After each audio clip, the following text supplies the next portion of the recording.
বাংলাদেশের সরকারি চাকরির সর্বোচ্চ মঞ্চ বিসিএস। এই মঞ্চে উঠে দাঁড়াতে পারে তারাই যারা শুধু পড়ালেখায় নয়, চিন্তা, বিশ্লেষণ, সময় ব্যবস্থাপনায় এগিয়ে। ভিডিওতে আমি বলবো লিখিত পরীক্ষার তারিখ, প্রস্তুতির সময়ে করণীয়, কোথায় বেশি নম্বর কাটা হয় এবং বাস্তব কিছু পরামর্শ। পরীক্ষার সময়সূচি ও গুরুত্ব। প্রথমেই আসি সময়সূচিতে।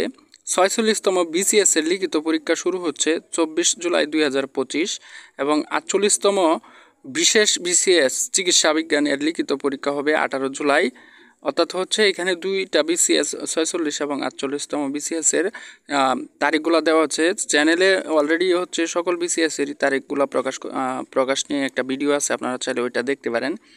লিখিত পরীক্ষা হচ্ছে বিসিএসের সবচেয়ে গুরুত্বপূর্ণ ও কঠিন ধাপ। এখানে কেবল তথ্য জানলেই হবে না, সেগুলোকে সাজিয়ে যুক্তিযুক্তভাবে উপস্থাপন করতে হবে।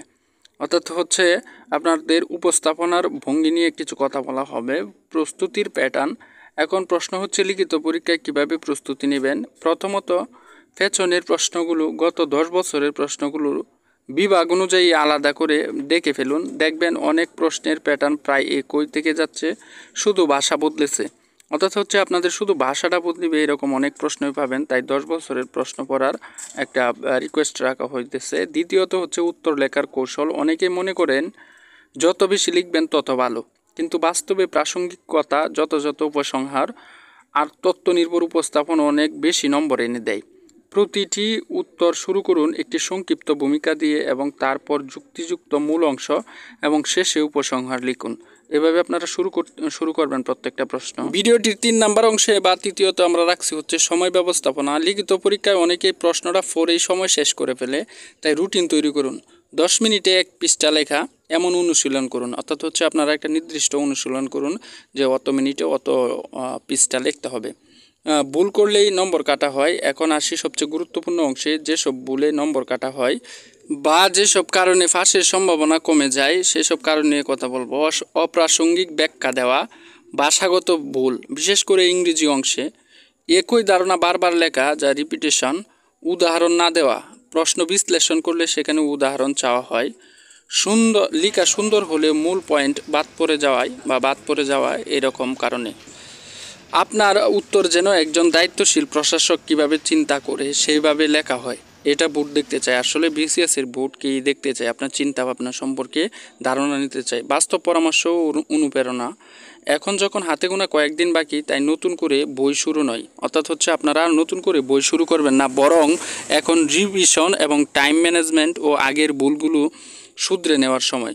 যদি সম্ভব হয় বন্ধুকে উত্তর পাঠিয়ে দিন, আপনার গ্যাপ ধরতে পারবে। অর্থাৎ হচ্ছে আপনি এইরকম করতে পারেন বা গ্রুপ স্টাডিও করতে পারেন, যে অন্যজনের মাধ্যমে আপনার যে ভুলগুলো আছে সেগুলো যেন ধরা যায়। সবশেষে বলবো, বিসিএস একটা পরীক্ষার নাম নয়, এটা অনেক মানুষের স্বপ্ন, আত্মত্যাগ আর সাহসের গল্প। আপনি যদি মনে করেন আপনার প্রস্তুতি এখনও সম্পূর্ণ হয়নি, ভয় পাবেন না। এই সময়টুকুতে অনেকেই শেষ মুহূর্তের সঠিক প্রস্তুতি নিয়ে ঠিকই জায়গা করে নেয়। এখন হচ্ছে এই ভিডিওটি যদি আপনার উপকারে আসে বা আসলে একটা লাইক দিয়ে পাশে থাকবেন। বিসিএস সম্পর্কিত আরও তথ্য, প্রস্তুতির কৌশল ও গাইড পেতে চ্যানেলটিকে সাবস্ক্রাইব করে রাখতে পারেন। আপনার প্রতি আমাদের শুভকামনা রইল। আল্লাহ আপনার কঠিন পরিশ্রমকে কবুল করুন। শুভ পরীক্ষায় অংশগ্রহণ করুন। অর্থাৎ হচ্ছে আপনার পরীক্ষা ভালো হোক, এই কথাই আজকের ভিডিওটি এখানে শেষ করে দিতেছি।